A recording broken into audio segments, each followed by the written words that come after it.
பல்லாவரம் அருகே அனகாபுத்தூரில் வீடுகள் இடிக்கப்படுவது சட்டவிரோதம் என்று மே 17 இயக்க ஒருங்கிணைப்பாளர் திருமுருகன் காந்தி குற்றம் சுமத்தியுள்ளார்.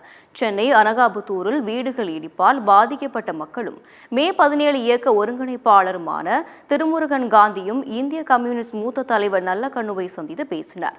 பின்னர் செய்தியாளர்களிடம் பேசிய திருமுருகன் காந்தி, தாங்கள் சொன்னதை முழுமையாக கவனித்த ஐயா நல்லக்கண்ணு, வீடுகள் இடிப்பு என்பது ஜனநாயக விரோதமானது என்றும் அது உடனடியாக நிறுத்தப்பட வேண்டும் என்ற கருத்தை தெரிவித்ததாக கூறினார். திமுக அரசு ஜனநாயகம், சமூக நீதி அடிப்படையில் இயங்குகிறது என்றால் ஜனநாயக சக்திகளுடைய குரலை கேட்டு உடனடியாக வீடுகள் இடிக்கப்படுவதை நிறுத்த வேண்டும் என்றும் திருமுருகன் காந்தி தெரிவித்துள்ளார். அதிமுகவிற்கு என்ன நடந்ததோ அதுதான் திமுகவிற்கும் நடக்கும் என்று அவர் எச்சரித்துள்ளார். தனியார் கம்பெனிக்கு இடத்தை கொடுக்கவே அனகாபுத்தூரில் தாம்பரம் மாநகராட்சி ஆணையர் வீடுகளை இடித்துக் கொண்டிருக்கிறார்கள் என்று அவர் குற்றம் சுமத்தியுள்ளார்.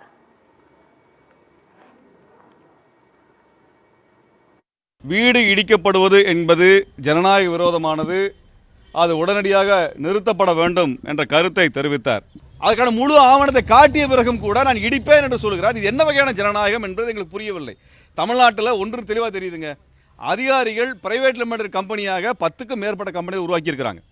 ஒரு நிறுவனத்தின் கீழ் வீடு இடிக்கப்படுவது நடக்குது என்பது இதை விட வேறு அராஜகமான செயல், ஜனநாயக விரோத செயல் இதுவரை தமிழ்நாடு கண்டதில்லை என்பதை அனைத்து தலைவர்களும் உணர்ந்திருக்கிறார்கள். அனைவரும் இந்த மக்களுக்கு ஆதரவாக துணையாக நிற்கிறோம். உடனடியாக அனகாபுத்தூர் வீடுகள் இடிக்கப்படணும். சட்டவிரோதமாக இடிச்சிட்டு இருக்கிறாங்க. உண்மையாக சொல்லணும், அந்த அதிகாரிகள் கைது செய்யப்பட வேண்டும் என்பதை இச்சமயத்தில்